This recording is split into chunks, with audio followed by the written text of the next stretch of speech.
peuple ezotelema.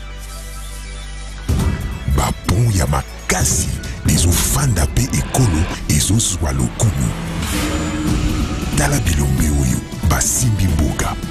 Bilombe ya makasi ya mayele pe poignard. Mibali oyo basengeli na lokumu pe pierre oyo elongobani na misala malamu. Turbo King na pimbo na yango. Une affaire d'homme. Vous informer, c'est notre devoir, mesdames et messieurs. Merci de respecter ces rendez-vous des disciplines sportives de combat ici sur la chaîne Référence Antenne. Cette émission Turbo Sport, Turbo Sport bien sûr, sponsorisée par la bière Turbo King, uniquement que des sports de combat ici dans cette émission. C'est vraiment une émission pratiquement endeuillée. On va parler de la disparition d'un monument du judo en République démocratique du Congo. C'est depuis le dimanche dernier qui nous a quittés. C'est grand maître André Lukoki. Il est ceinture noire 8e dan. Et pour parler de sa vie, on a deux invités qui l'ont connu. Et les invités aussi qui se sont servis aussi de sa riche et longue expérience. Invité à Liboso Tozanaye Zali, président Kams Kisungwa, et Azali, président du Judo Club Lingwala. Et puis André Lukoki, c'est lié vraiment à Judo Club Lingwala, c'est lié à Judo Kinshasa, c'est lié à Judo ya République démocratique du Congo, Togoyoka, on va témoignage et puis par rapport il y a et puis deuxième invité c'est maître Saïto, il est pas allé un membre du Judo Club Lingwala, dans Bango. Donc on l'a pratiquement sur les listes disparues. André Lukoki Togoye Baye, en tout cas bien tout au long du parcours na la République démocratique du Congo. Bonsoir Président Kams. Bonsoir Papi. Président Kams, en tout cas merci Nenge au PCBISO opportunité à Bozoyo. Tolingi Togeli na moi mon cousin Tony Toyeba grand maître André Lukoki. Azalaki nani parce que bon fait biso pe le loyo né des jeunes tout ça et belé pe ba jeune ba otala biso suko ba yebi vraiment yé malamu te mais Azalaki nani finalement grand maître André Lukoki ceinture noire 8e dan. Merci Papi ningo ko par respect à grand maître ningo lobi azali to bengaye aza bibliothèque aza monument même na ko baza icône na judo. Non seulement à la République du Congo, il y a RD Congo, mais Afrique et puis il y a monde. Parce que grâce au Ranto Bengango, il y a un grand maître. Il y a un fondateur, il y a un fondateur judo. Il y a un ceinture. Donc il y a une bénédiction. Donc pour un grand maître André Lukoki Gombo, il y a un maître Zempo. Il y a l'exhibition judo à RD Congo. Donc il y a un technicien. Il a participé à judo pour comme un niveau de combien on le donc c'est un grand technicien. Ils ont un combat au sol, ils ont un combat, ils ont un kata. Donc il était un grand technicien, mais toujours regretté disparition. Bon, mais dit Toba Nzamba Pesaka et puis Nzamba Morazwaka. Donc paix à son âme. Mais Bissot connaît tout ce qu'on l'a eu parce qu'on va toujours artiste à faire en Haïti. Donc il y a assez à former Bissot. C'est lui qui nous a formés, plutôt à la deuxième génération. Et puis, tu comme tu le judo, grâce à Maître Lukoki. En tout cas, tu vas rendre hommage digne à son rang. Donc, voilà ce que je peux dire à la question de Liboso. Mais je suis à votre disposition pour l'autre question. Voilà, donc, pratiquement, vous comprenez toujours pour ça, la 2 à au niveau de Turbo Sport. Parce que les judo congolais perdent un des grands monuments de la discipline Maître André Lukoki. Tout ça, c'est Maître Saïto, ils ont un judo club Lingwala. Mais bon, en fait, au-delà, il y a des détails présents comme ça. Est-ce que les gens ont joué pour ça pour mettre André Lukoki au peut-être oui, bon, jouer Zali Kanenge, président lobby. Donc, grand maître Lukoki a salé la démonstration belé. Na bossa na tout comme même ata ba photo autant ba kendaki na Sénégal. Tambakena ba icône mususu a judo otawati kabiso ya na judo a maître Bavati nous décanteur de grand maître Lukoki a salaka ba démonstration au même kamusaka maître Picard parce que Picard mutalaki na Sénégal kuna tamba grand maître bakendaki donc grand maître ça va démonstration et belé ndenge pe présent lobby en plus c'est cela ali parmi ba ceinture noire Oyo Balati Awanakata Congo démocratique en 1969. Donc azali parmi les premières ceintures noires ya Congo oyo.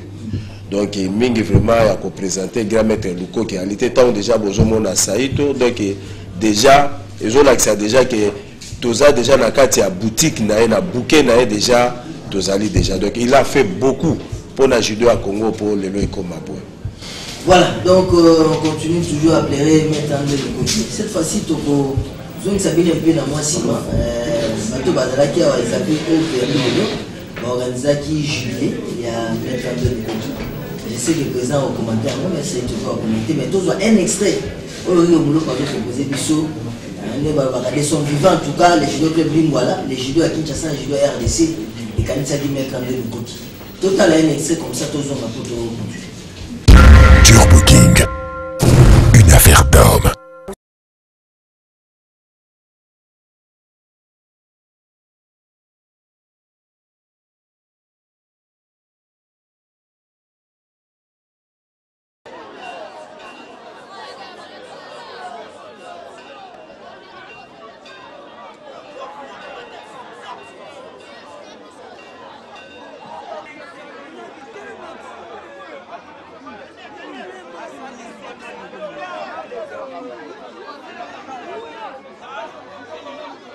Na pesi bako segomingi na pesi bako pembote po na ndenge basepesi ngai nasepeli mingi na ndenge basali sekeleno ezali nini ya kosala basanti okomina bakula oyo sekele nange yaka kosamba na nzambe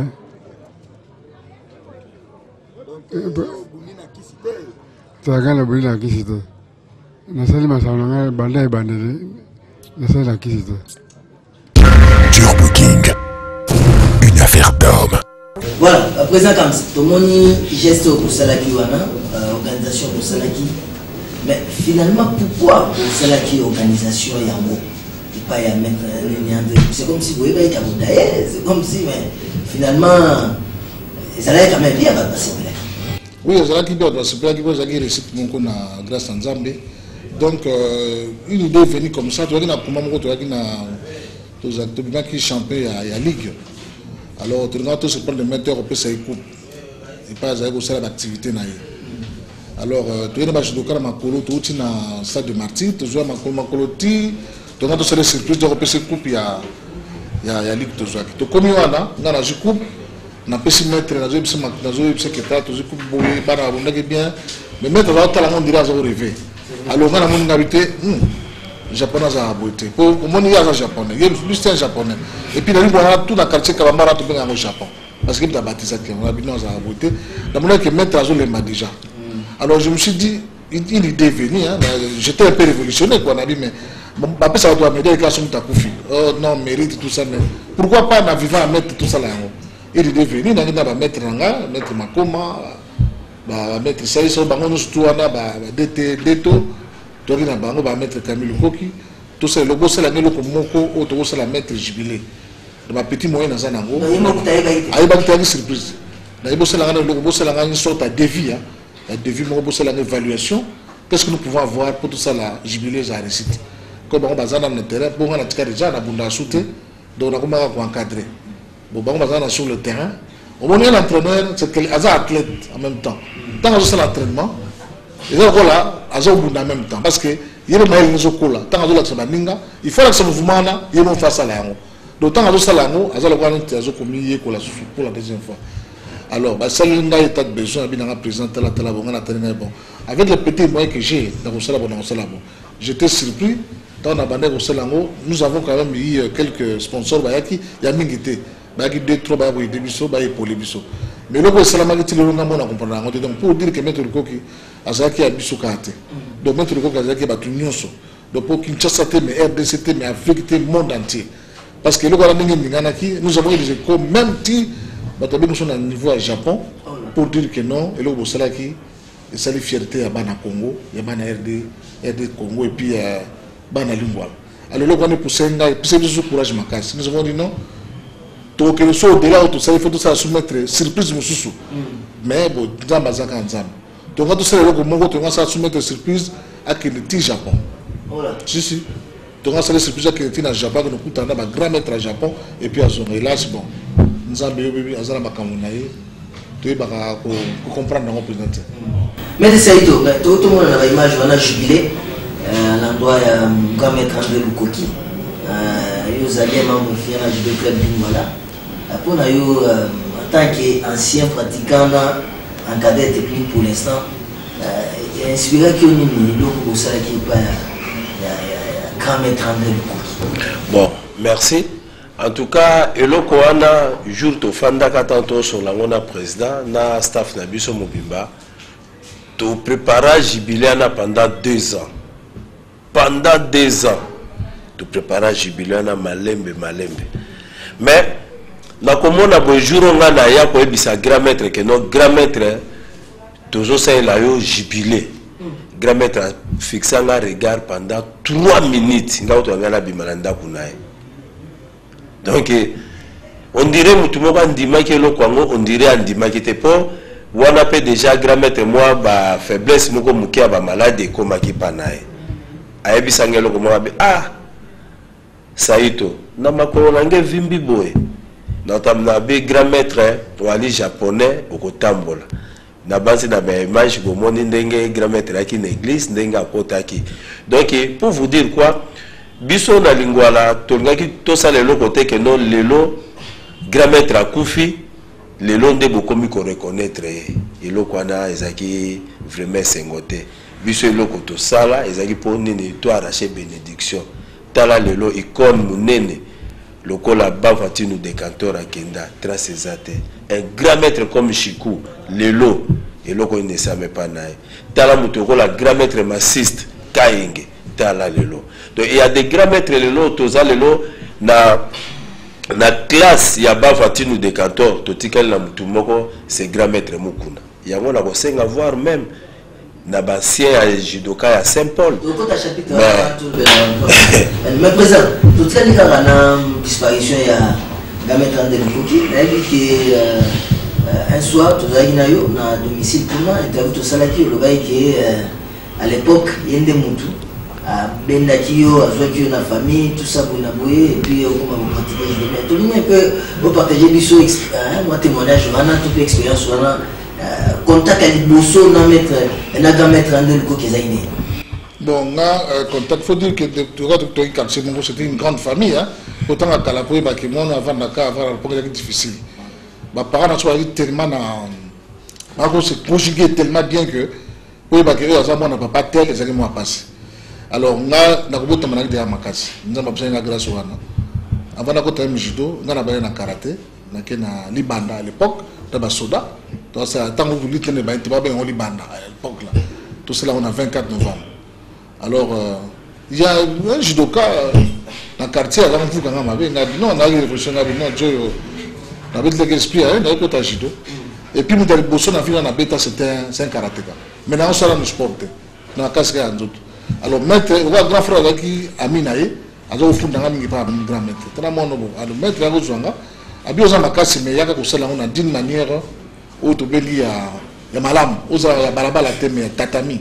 Il y a qu'à le la force côté judo, kuna ono bunda, ba coupe zali, ba voyage zali, et c'est pour ça que je vais mettre le coquille. Mais c'est lui qui m'a vraiment encadré. On a laissé un peu donc ma ok, mais si tu as le bosso pour ne pas judo, donc c'est mettre le coquille. Donc pour moi c'est un père, on a bien un père spirituel dans le judo, donc c'est lui. Donc dans le grand frère, papa donc c'est lui qui m'a façonné dans le judo, et puis grâce à lui, on a comme monté dans le parce que le judo est éduqué.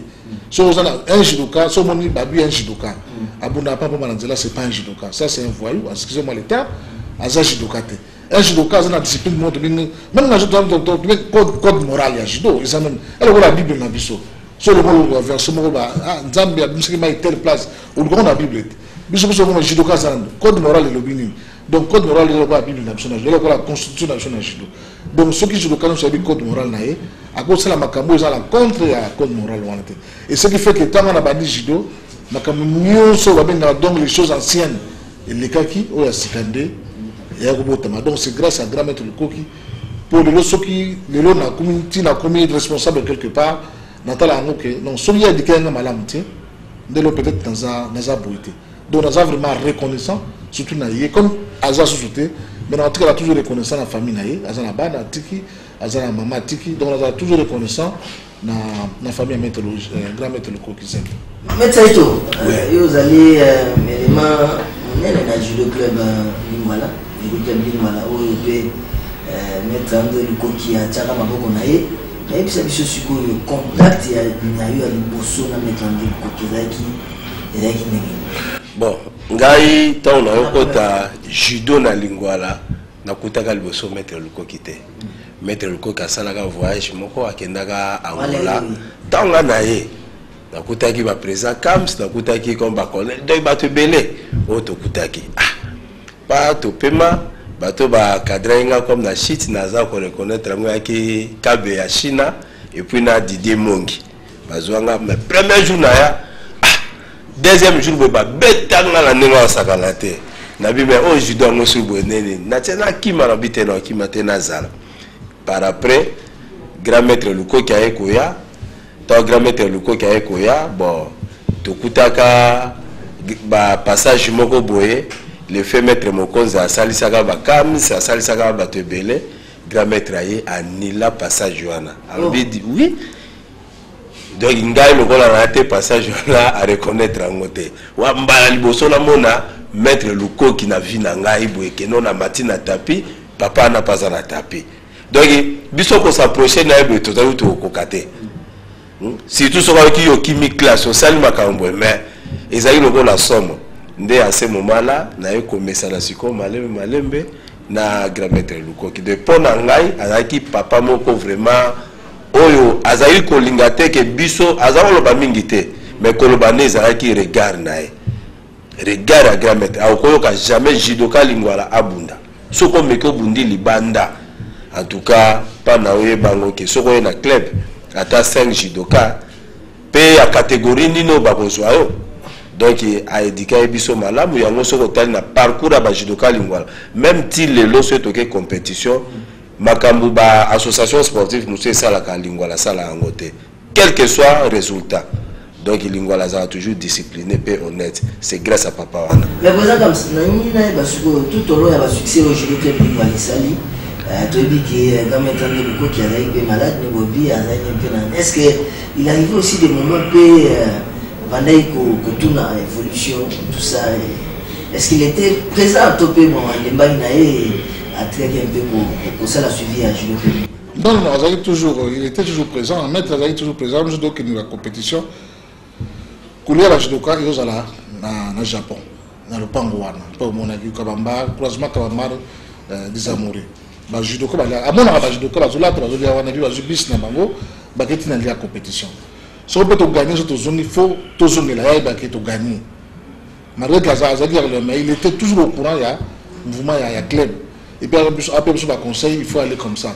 Et donc, mettre ça à lobby. Sur le long, on a des qui après que ça, la judo, moi, compétition, les mananga, comme une activité volée, et puis dans la judo.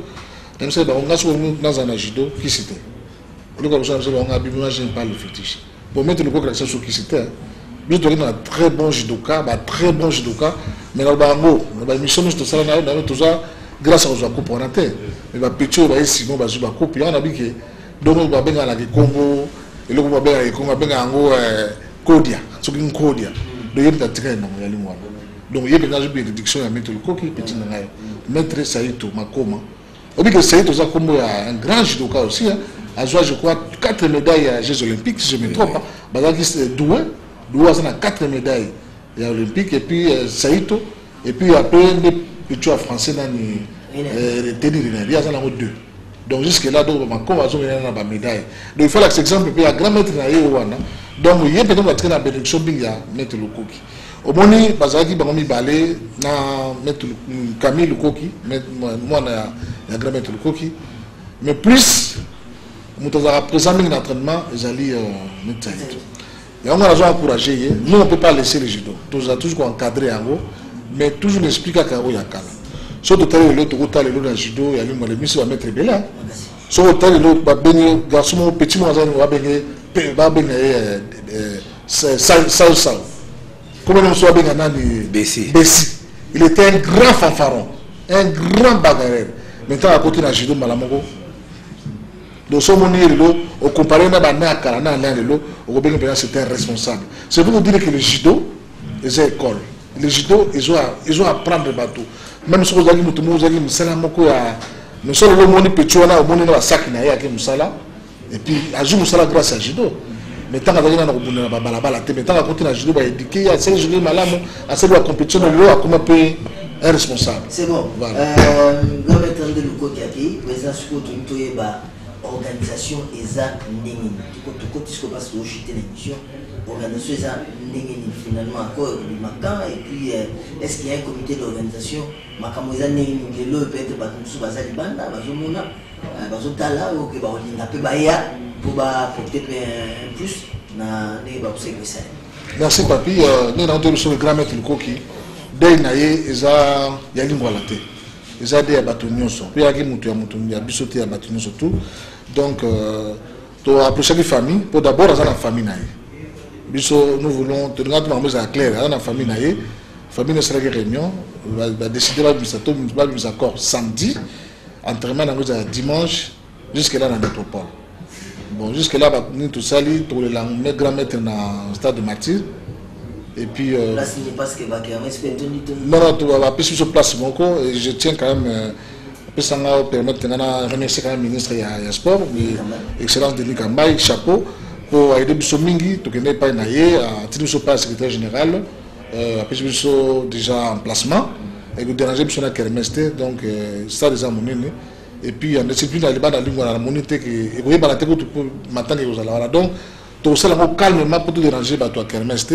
Je crois que nous sommes de l'autre côté, Kermeste est de l'autre côté. Donc, je ne sais pas si c'est dans mon aîné. Donc, il y a un appel à Batou, au Balinaba, un comité d'organisation. Tout ça, on a réunion semaine avant vendredi, tout ça, on a réunion kaka. On a Kabambar 258, Kourasma, Kabambar Koutou. Au Balinga, quand on a comité, nous, on n'inscrit personne. Mais tout le coup, il y a des montés à Batou, nous sommes boya, boya des bisous, pour ceux qui sont ma cam. Surtout, nous avons bisous aussi, ensemble, nous allons faire quelque chose de bon. Mais, tout ça, quand même, dans le gouvernement, grand maître, quand même, Azali monument. C'est un homme d'État. Azali Lopar. Il y a RD Congo. Donc, quelque part, déjà, Denis Kamba, ministre d'Excellence, il y a cela d'une manière peut-être personnelle. En tant qu'ancien judoka, en tant qu'ancien combattant. Donc, ce qui peut le gouvernement a beaucoup, dans ce sens, reconnaître le maître de l'État. Nous, on est là. Si on a la médaille, il mérite, il n'y a pas de problème. Ceux qui ont donc nous sommes vraiment ouverts. La porte est ouverte à tout le monde. On va pouvoir appeler pas pour tout avancer, mais pour détruire les bichotés. Parce que vous allez clairement tout ça, tout le principe d'un bichot. D'autres qui ont une famille ensemble. Donc jusque-là, momentanément, samedi, tout le monde est en Galema. Tous les judokas, dans judoki donc il faut ta équipement. Oui, mais tout ça la sorte qui peut te déranger les malades. Il y a des gens qui sont malades là-bas. C'est pas tout le monde a quota, a accès au quota. Nous allons prendre quelques judokas pour te déranger plus de demain à Galema. Quelques judokas au quota.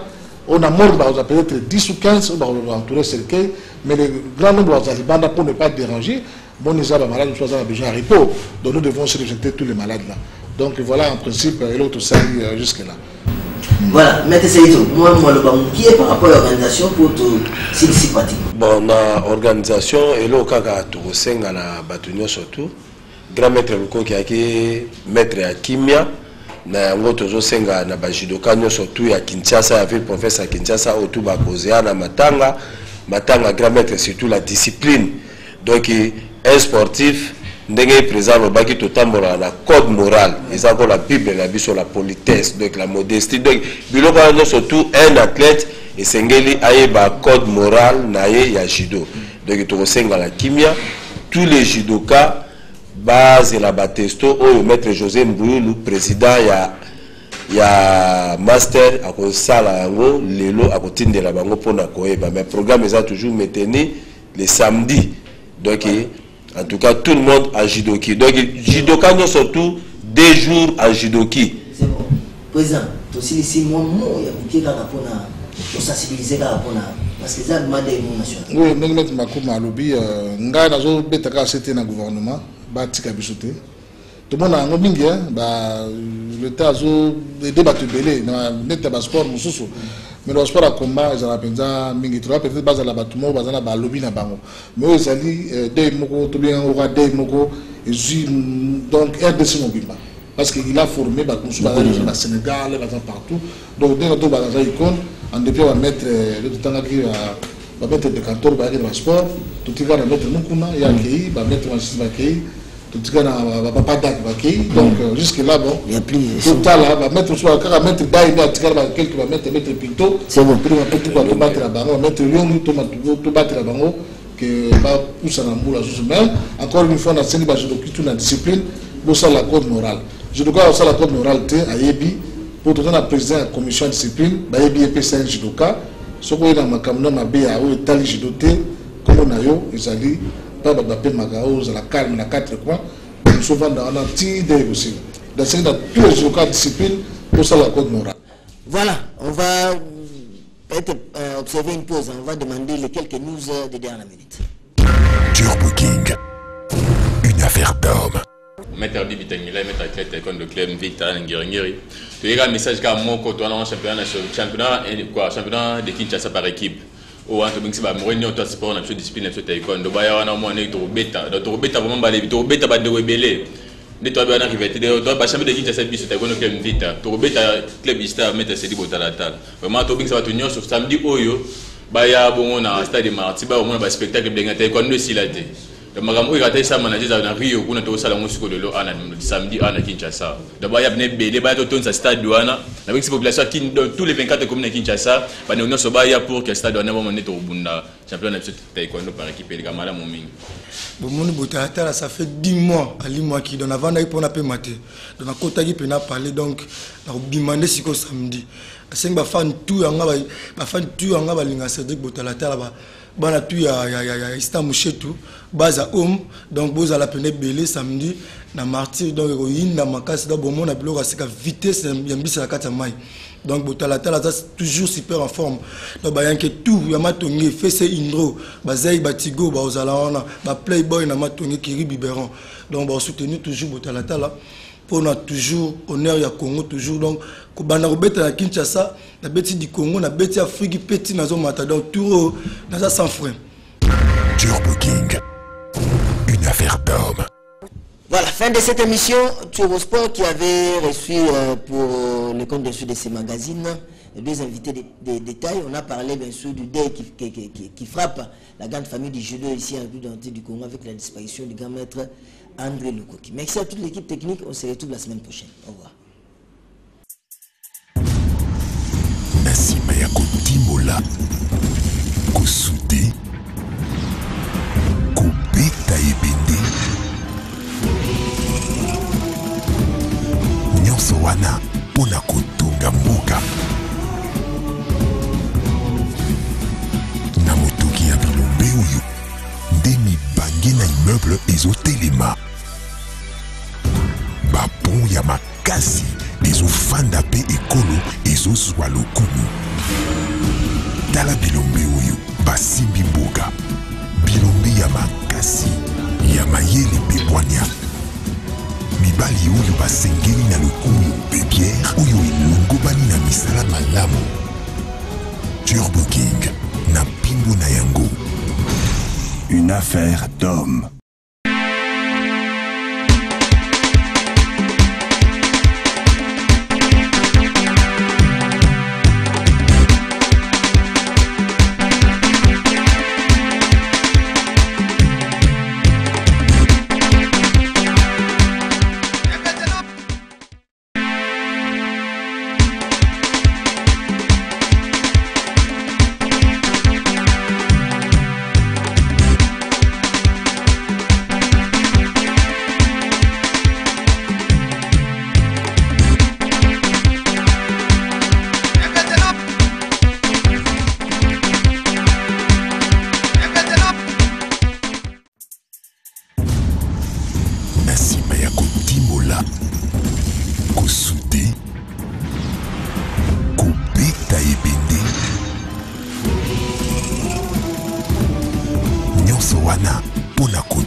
souffle ezotelema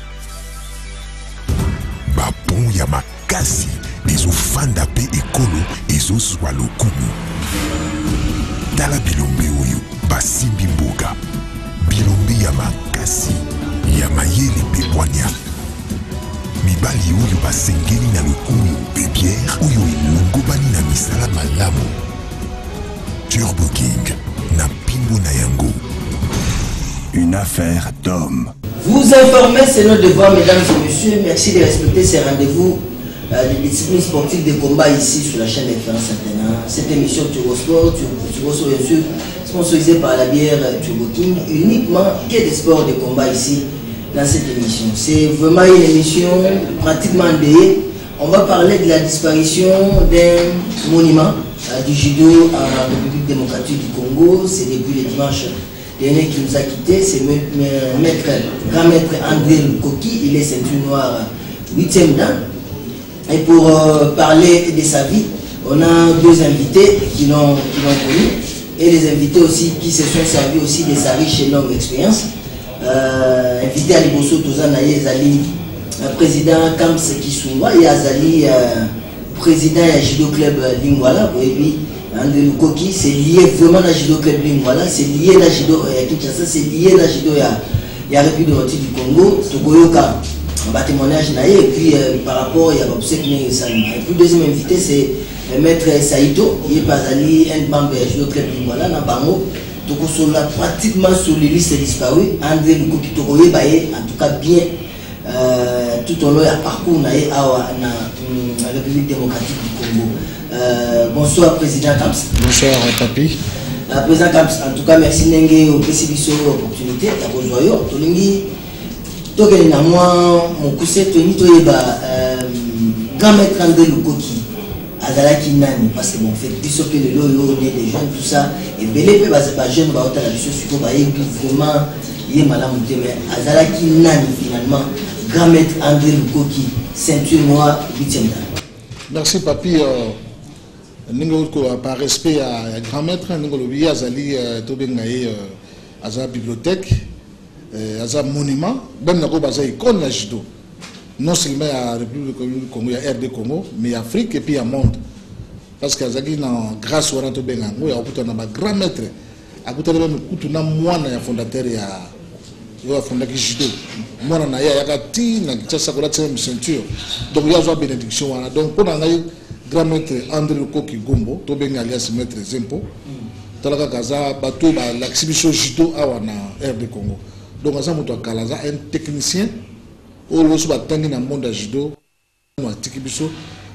il a participé à judo pour comme à niveau de comment on donc c'est un grand technicien, il a la sol, il a combat, il a la kata. Donc il était un grand technicien, mais toujours regretté la disparition est bon. Mais il et puis donc paix à son âme. Mais Bissot connaît tout ce qu'on l'a parce qu'on a toujours artiste à faire en été. Donc il est assez à former Bissot. C'est lui qui nous a formés, plutôt à la deuxième génération. Et puis, tu comme tu le en judo, grâce à Maître Lukoki. En tout cas, tu vas rendre hommage digne à son rang. Donc, voilà ce que je peux dire à la question de Lusso. Mais je suis à votre disposition pour l'autre question. Voilà, donc, pratiquement, vous comprenez toujours pour ça, la 2 au niveau du Turbo Sport. Parce que le judo congolais perd un des grands monuments de la discipline, Maître André Lukoki. Tout ça, Maître Saïto, ils ont un judo club Lingwala. Mais bon, en fait, au-delà, il y a des détails où le président comme ça. Est-ce que les gens n'ont pas joué pour ça pour mettre en découverte peut-être oui, bon, bah, jouer Zali Kanenge, président lobby. Donc, grand maître Luko qui a salé la démonstration belé, n'a bossa tout comme même à ta photo, autant bakendaki na Sénégal.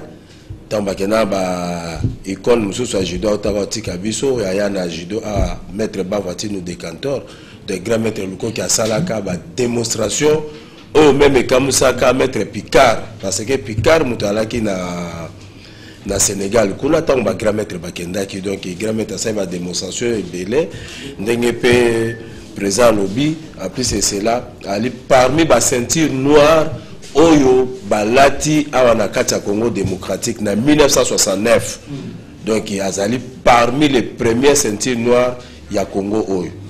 Donc mingi vraiment ya ko présenter grand maître Luko qui a été tant déjà bozomona Saito, donc déjà ils ont l'accès déjà que toza déjà na kati ya boutique na bouquet na déjà tozali déjà, donc il a fait beaucoup pour la judo à Congo pour les lois comme point.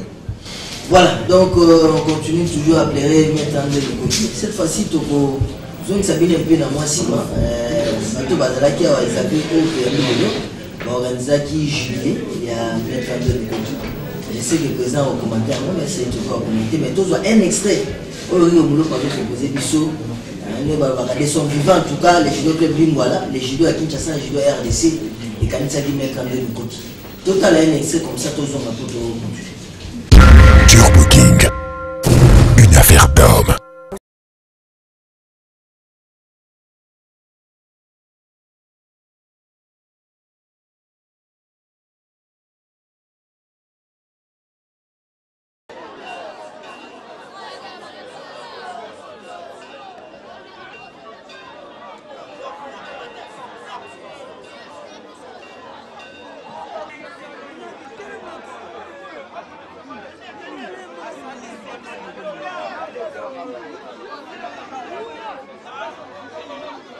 Na pesi bako segomingi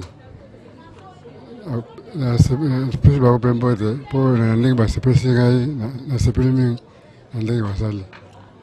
Sekele no ezali nini ya kosala basanti okomi na bambula oyo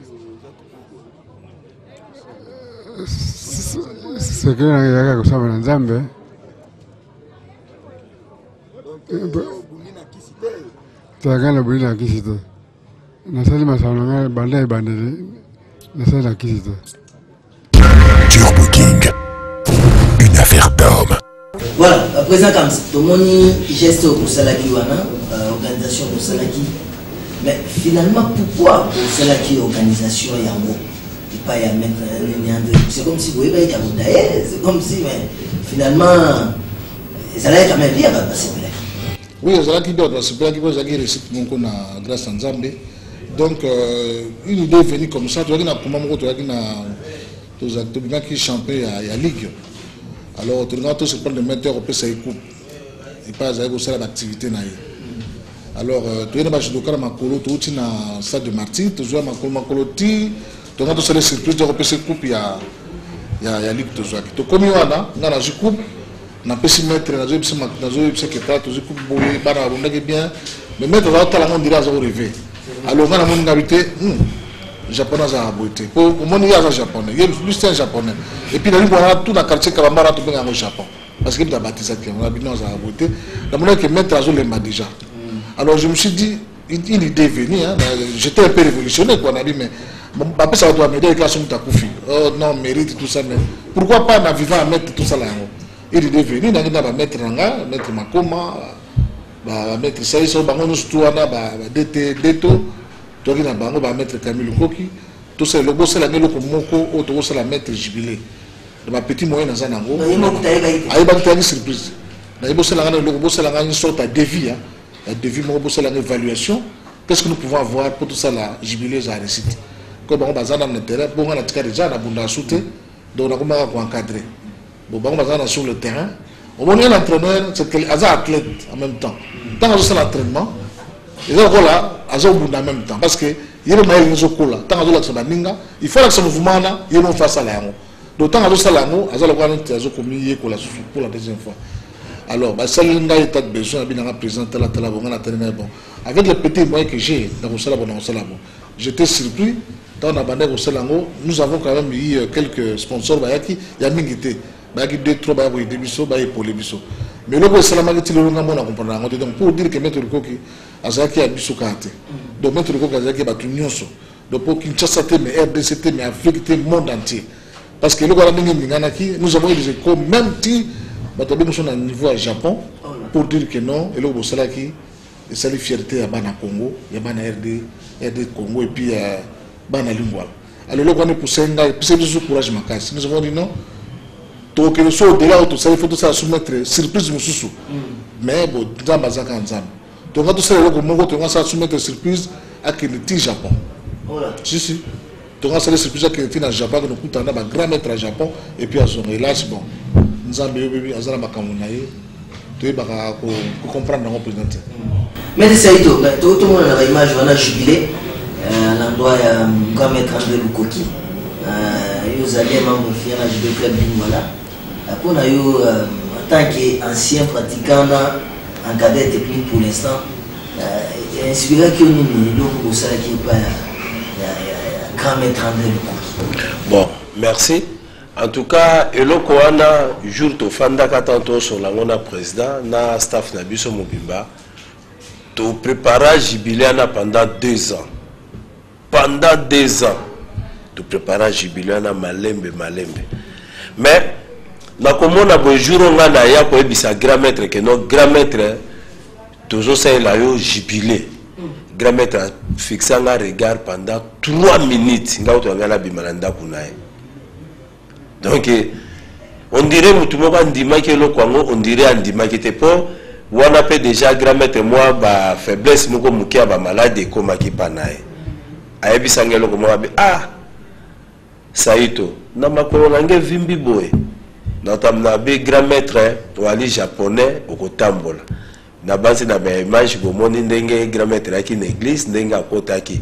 Donc pour vous dire quoi biso na lingwala tolingaki tosala lelo côté que non lelo grand maître akufi lelo nde bokomi ko reconnaître eloko wana ezaki vraiment sengote biso eloko tosala ezaki po nene to arracher bénédiction tala lelo icône munene lokola bavatinu de cantor akenda trace ezate un grand maître comme Chikou lelo eloko ne same pas nae tala mutoko la grand maître massiste Kayenge tala lelo. Donc il y a des grands maîtres lelo toza lelo na classe ya bavatinu de cantor totikali na mutu moko c'est grand maître mukuna yango na kosenga voir même na basien ya judoka ya Saint-Paul.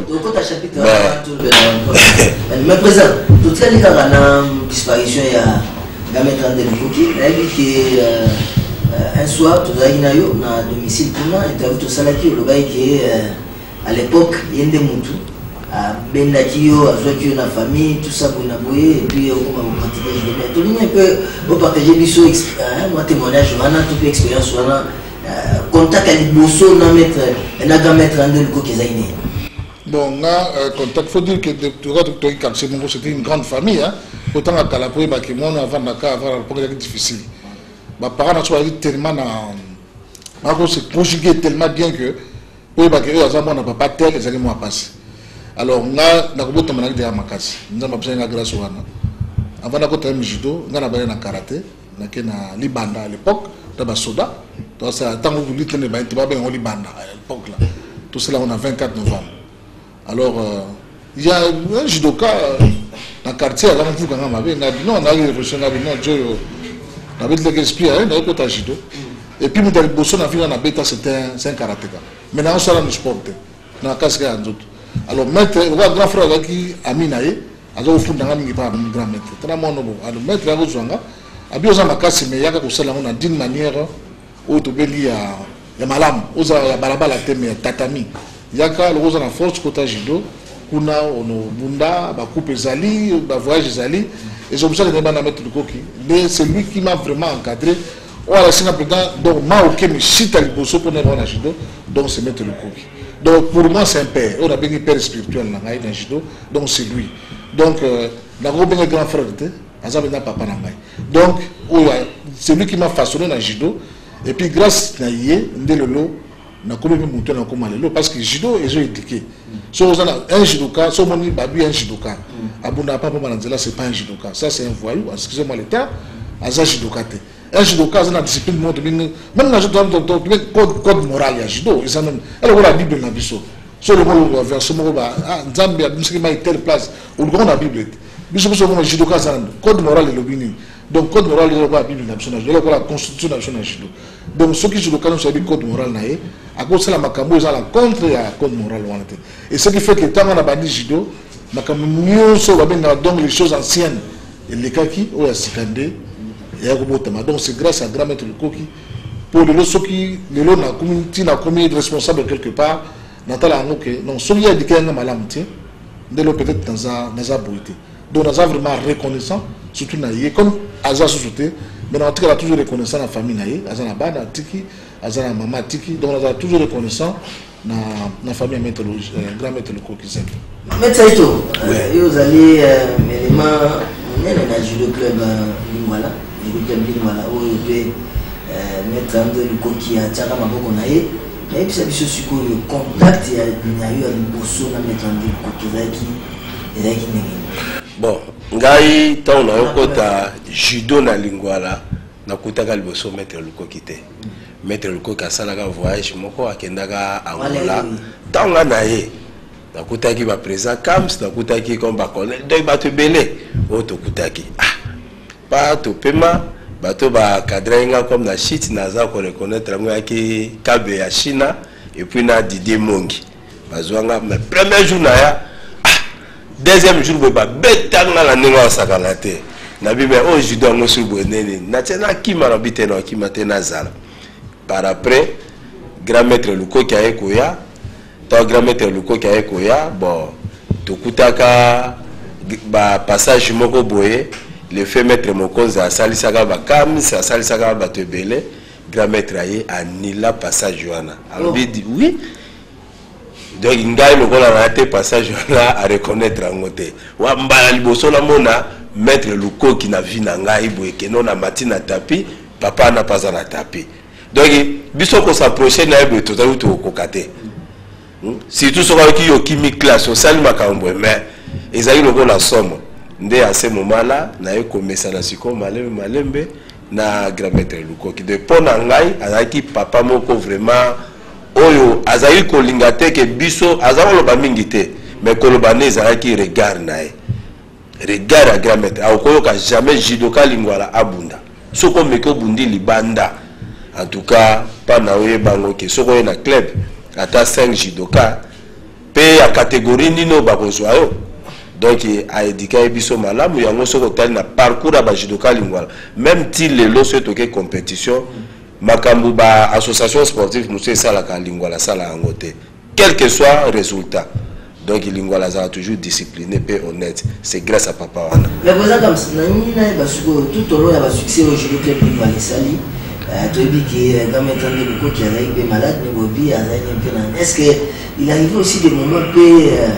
pendant que tout na évolution tout ça est-ce qu'il était présent à topé moment à traquer un peu pour ça la suivi à judo non il était toujours présent maître il toujours présent nous donc nous la compétition couler la judoka ils ont là na Japon dans le Pangwana pour mon avis Kabamba croisement Kabamba des amoureux ba judoka ba amona ba judoka ba zola tra zolia wana bi ba jubis na bango ba keti na lia compétition so peut to gagner so to zone il faut to zone la ba keti to gagner malgré Gaza Azali mais il était toujours au courant ya mouvement ya club et puis après so ba conseil il faut aller comme ça et ngi mettre ça to lobby so le longa na ndimaki après ko sala judo ti moi compétition na les mananga na comme sur activité voler et puis dans la judo même ça ba on a so dans un judo qui c'était le comme ça on a imagine pas le fétiche pour mettre le coq sur qui c'était nous avons un très bon judoka mais dans le bango la mission nous ça na tout ça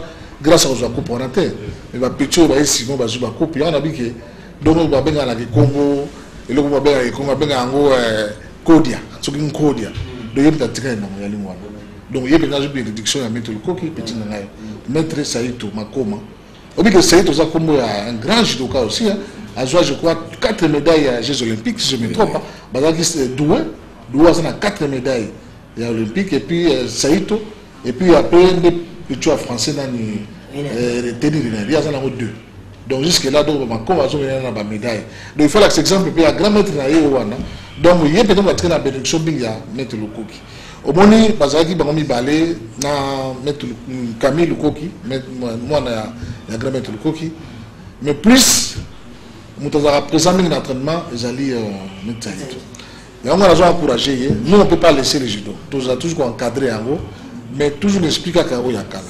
Sauf que l'autre côté le judo, il y a les missions à mettre bela. Sauf que l'autre garçon petit moi va salsa. Comment on soit bien nani Bessi.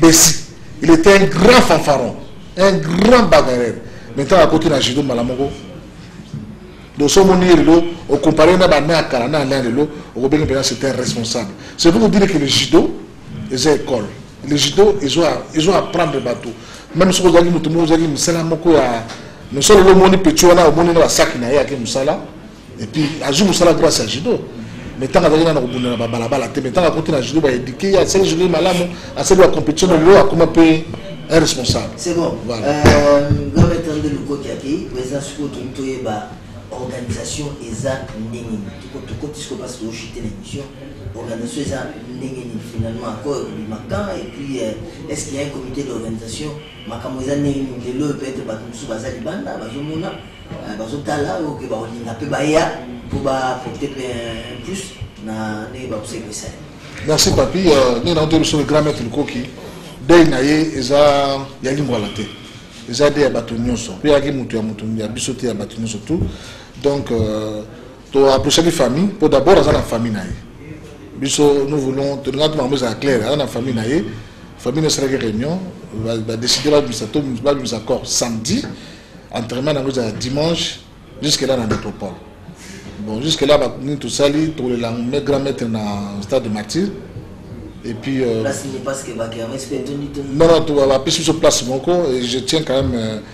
Ça va permettre de remercier quand même le ministre du Sport, l'excellence Denis Kambaï, chapeau, pour aider Bissomingi, tout n'est pas naïe, à titre pas secrétaire général, après déjà en placement, et vous dérangez Bissona Kermeste, donc ça déjà mon nez. Et puis en discipline, il y a des la monnaie qui est baladée pour matin et aux alara. Donc, tout ça, calmement pour tout déranger, toi Kermeste. Je crois que nous sommes de l'autre côté, quelqu'un c'est de l'autre côté. Donc, je ne sais pas si c'est dans mon nez. Donc, il y a un appel à Batou, au Balingaba, un comité d'organisation. Tout ça, on a réunion à semaine avant vendredi, tout ça, on a réunion kaka. On a 258, Kourasma, Kabamar Koutou.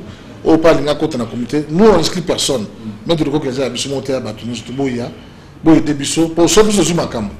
Surtout, nous avons aussi ensemble, nous allons faire quelque chose de bon. Mais au sein quand même, dans le gouvernement, grand maître quand même, Azali monument. C'est un homme d'État.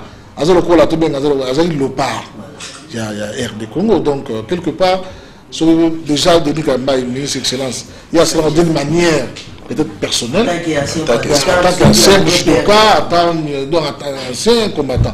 Donc, on a celui qui est dans le gouvernement, il a beaucoup, dans ce sens de connaître le maître de Koki. Nous, on est là.